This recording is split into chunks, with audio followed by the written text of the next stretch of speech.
at the Hall of Justice, mutated by cosmic waste.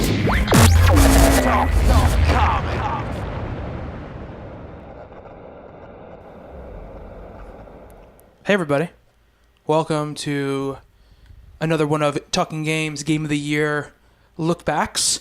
This is Justin's Game of the Year. Yes, it is. Transistor. Justin, tell us a little about Transistor and why it's your Game of the Year. It was the best game that came out this year. That's not true.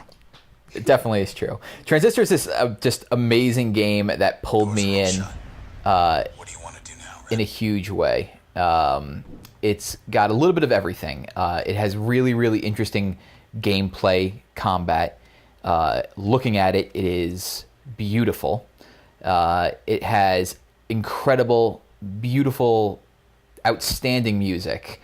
And it has a story that's very interesting. It takes a bit of digging to really find out what's going on in this world. But when you take the time to learn, it's a really cool story. Was that a dig at Jackie? Everything I say is a dig at Jackie. Right now, I haven't booted the game up in a couple of months since I got the platinum. But this is an area in the game. It's called the back door. And they take us to these challenge rooms where we could do things as just practice. So let's go into here really quick. Is there sound coming out of the controller? Yes. Okay. I So calm. was like, wow, your headphones are really loud, Justin. You can choose to have the Transistor, which is kind of your lover who was murdered by this giant sword, and his essence got put in the sword. You could choose to have his voice come out of the controller, which is the way that I liked to play it. Gotcha. That's the best thing about this game. That's the best thing about this game, is watching your character carry around a giant sword while you're carrying around a controller that is speaking. I love that bit. So I think that's damning praise from Jackie. we don't really pay attention to what The best part Jackie of the says. game is that the controller talks to you. Anyway, Tell me about the functions, Justin. Yeah, let's talk a little bit about the functions. Functions are your attacks, and you'll get these by defeating enemies along the way. And since this is actually a practice room, this isn't a good example of it now that I'm looking at it. So please install more functions. Okay, so it's not going to let me get out. Nope. So here we go. So this is what it would actually look like when you're looking at your menu in the game. So you're going to choose a set of functions that you want to use. So we look. So this will harm and disrupt nearby targets. So let's just mess around. So let's grab this guy. We're going to put him here. And then we'll grab this guy, bounce, we'll put him to circle. Let's grab the help function, put it on triangle, that's where I always kept it. And let's do cull, put him at square. Now, what I could also do, if I'm thinking correctly, was we can take some of these and add them into these other sub-functions. So what we're going to be doing is we're going to be adding weapons on top of weapons or attacks on top of attacks. And we'll see that anywhere I put it, it's going to add a different effect with different functions. So if I put this one on top of, I'm actually using a copy on a copy, which is a trophy. So I'm going to be using the bounce plus bounce, and now it'll let me use the bounce function more. But if I were to take bounce and put it on cull, it's going to do something different. And you can mix and match as much as you want up until your memory is filled on the left-hand side. So we'll just do a couple of these things here. We'll do some random ones. Get that thing all maxed out. Where's some of the expensive guys? We don't know what these are all doing. Let's do help here. We're all nearly full.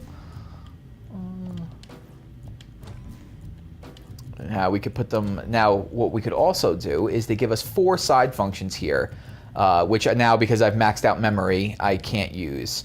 But those will give me like an overall bonus that's outside of combat. Mm-hmm. So enemies will die 5% faster, depending on what I'm doing. So let's back out of this. And so it's looks real enough. Here's an enemy.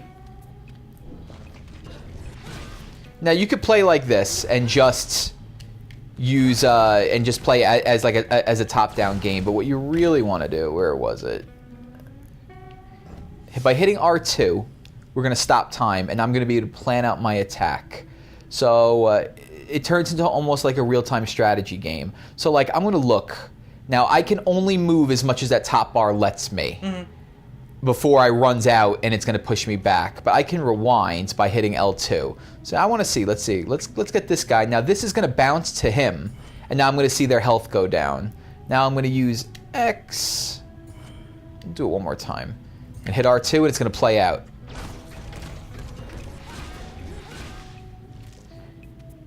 These guys will die. Nope, not dead. Bet you can do even better. I'm going to call up my buddy, my friends, my little dog guy. And then he'll go and he'll attack people for me. So this is just a practice room where you can mix and match your abilities however you want to find really interesting combinations. The amazing thing about Transistor is there is something like a trillion different combinations that you can use, and that's trillion with a T. It's an actual number that Supergiant put out that you can mix and match all these combinations in so many variations, and by doing that, you're going to find new ways to play the game. In our Game of the Year discussions, I was saying that I kind of just forced my way through the game the first time without really understanding the system that the game wanted me to use. And then when I actually thought about it and tried learning by going into those practice rooms... Do their worst. Let's stop this. So this guy is keeping me from seeing what's around me, so let's just get rid of him. What did I just see? Oh, okay. So, obviously we're talking about the combat, and the combat has a lot of variations and a lot of stacking abilities, and if you allow it to be, is extremely complicated and rewarding in the way that you use it. Exactly. Obviously, people are watching this; they can see by the way the game looks that it's a gorgeous-looking game. The art is beautiful. The design of the world is gorgeous. But talk to me about story, Justin. Story. So, Transistor is this interesting game where it's not really going to let us... As you see, I completed whatever area I was in, and it's now going to let me pick a new function that I just got because I leveled up. So even after platinuming, you're still getting new things. Yeah, you could keep going. I don't think that it ever really stops. So it doesn't really tell us what's going on with the story. You are a singer, a nightclub singer, who has her voice stolen.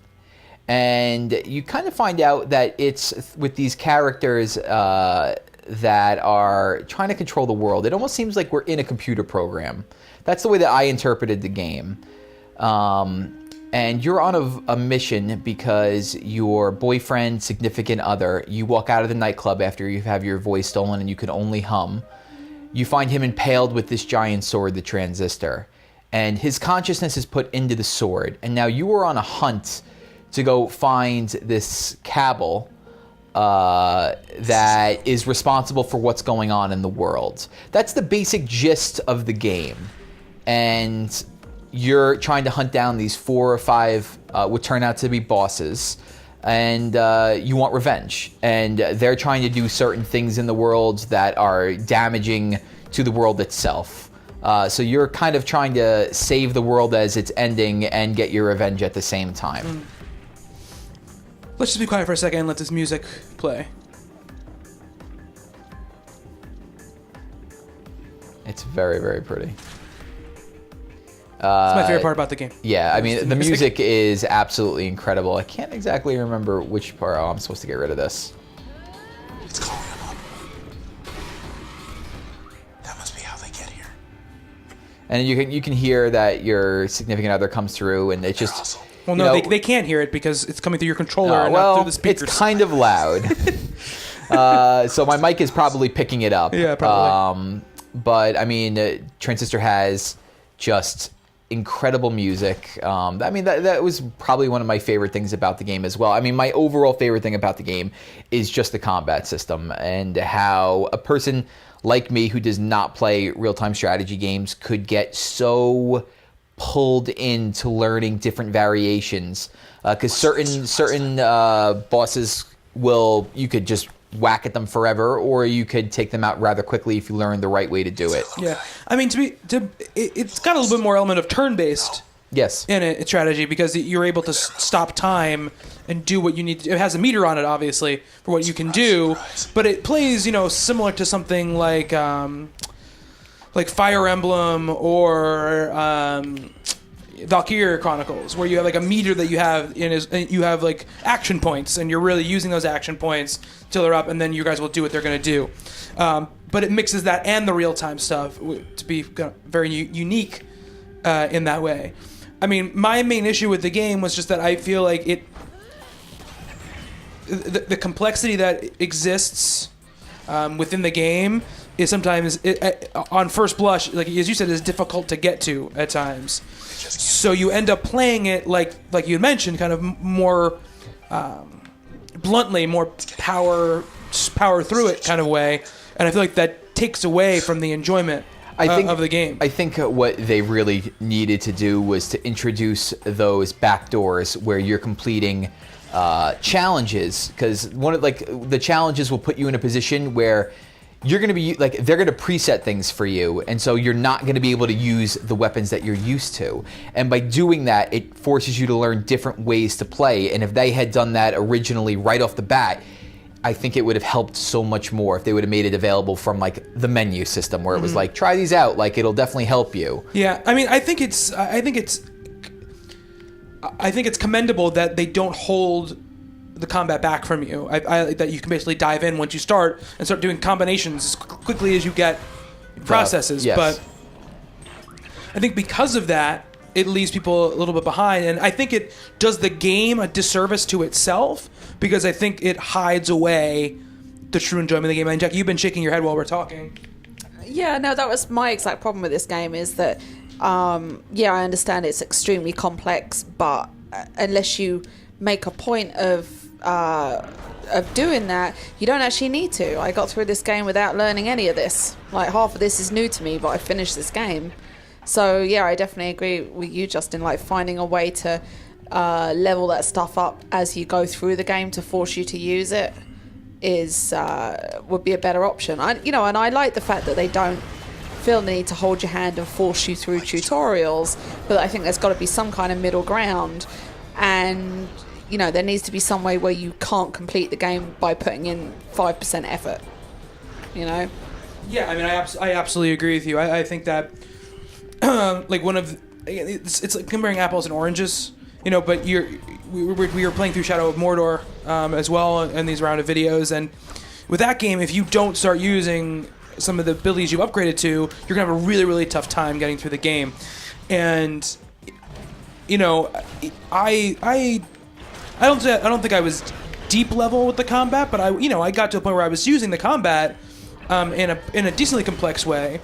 But I felt like once I'd figured out 4 or 5 combinations that worked for me, there was not a lot of reason to switch off of them, because they were working against everything. Yeah. There were certain bigger, the boss enemies. I believe there were certain times where you had to kind of change up your strategy a little bit. Not all attacks worked against them. And that's really my only complaint about the game, because I love the atmosphere of the game. I love what the game is going for and the complexity it's trying to give you, and the old school nature of playing a game over and over and over again to master it, I think, is something that doesn't exist in all games anymore. So it's a really cool thing to be there.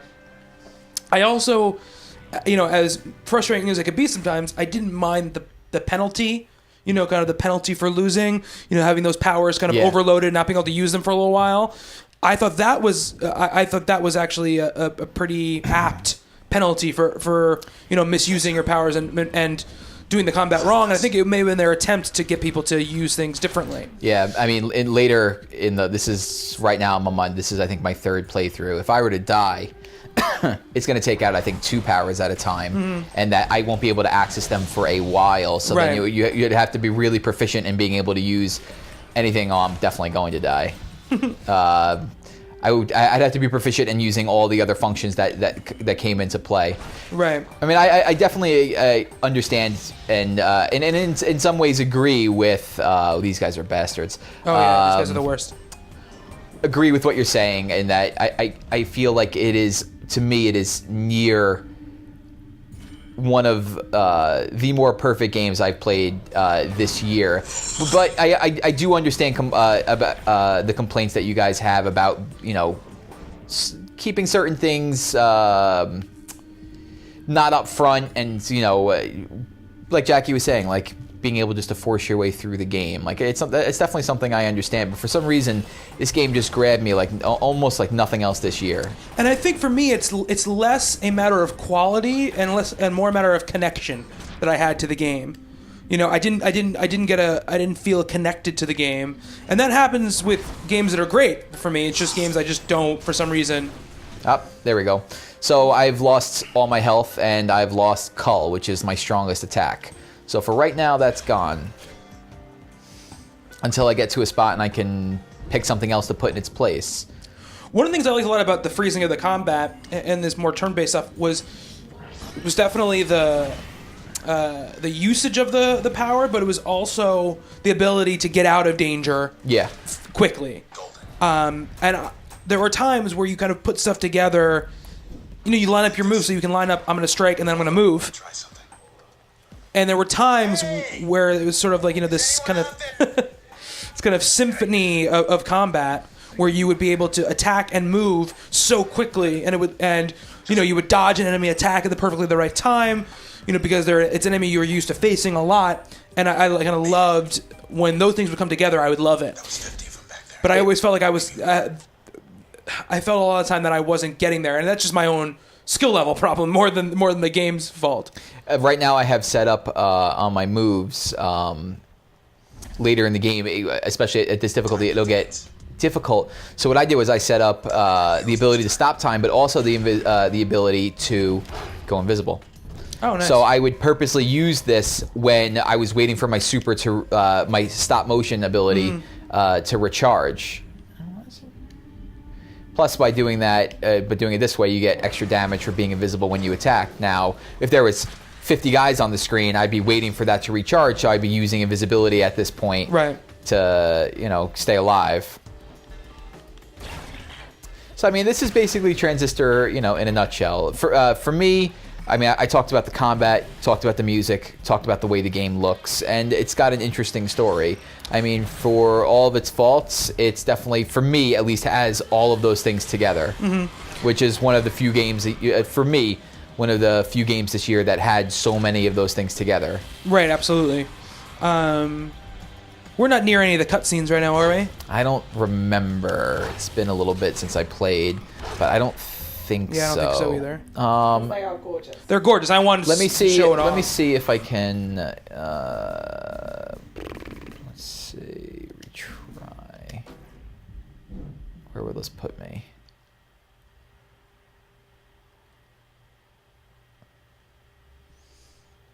Okay, now.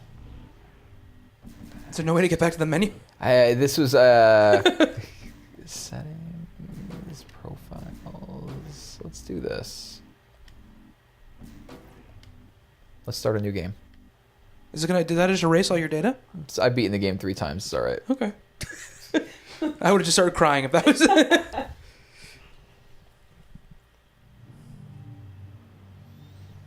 So this is actually the beginning of the game. So let's get quiet for a second. Let people listen.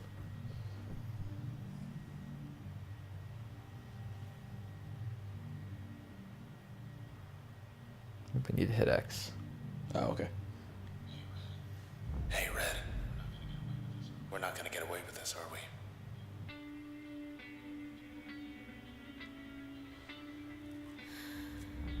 Come on.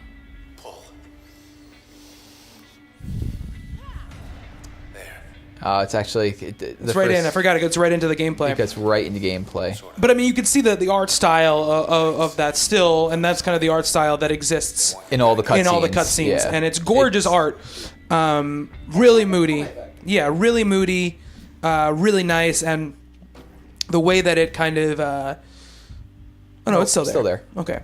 And I also love the way it transitions from place to place, which is kind of on the motorbike. Yeah, I love the way that stuff looks. Supergiant, the developer is, they're amazing at the art and stuff. So just want to let people to see that. But it's really a game you need to play, I think, to really get, because I think even when they were showing it off before it came out, I mean, I was excited about it because obviously it looks beautiful, but the real feeling in the sense of is really in the play. You can watch something like Shadow of Mordor or Destiny, and you can kind of get a sense of the game just by watching it, I think. But I don't think you can get that by watching Transistor. And in the beginning, as you see here, they're kind of giving me the points of a tutorial in a way of letting me know, what to do, which is nice that they showed at least this much. So, yeah. I don't think it was a problem of tutorializing how to do the combat. I just think it was giving you a gameplay reason to extend yourself. Yeah, that's exactly what we were saying earlier about we talked about Destiny with fusion rifles. It's whether you want to play the game to its potential or whether you want to win. And it needs to force you to want to play it how it needs to be played. Yeah. I mean, and it's the thing of like accommodating all players and all styles. In a way, which it's tough for some games. And the game goes for a certain style and a certain, and a certain player, and I think that's great because I think it nails what it's going for. Just a matter if you connect to it or not. But it's definitely a game that should be played and should be experienced. And if you play it, it's not going to take you that long anyway to get through it one playthrough. I think it was 5 hours. Yeah, something like that, 5 or 6 hours. 5 or 6 hours. Yeah. But that's Transistor. Best game of the year. I don't think it's going to win, Justin. I'm going to go to bat. I'm preparing a speech. Okay. I'm preparing not to listen to that speech and vote for Shadow of Mordor. Don't be Jackie. All right, so that is another one of Talking Games Game of the Year lookbacks, Transistor. Thank you, Justin. Thank you. Thank you, Jackie. You're welcome. Check out our other Game of the Year videos and go to TalkingComicBooks.com and check out the Talking Games podcast. All right, guys, see you later.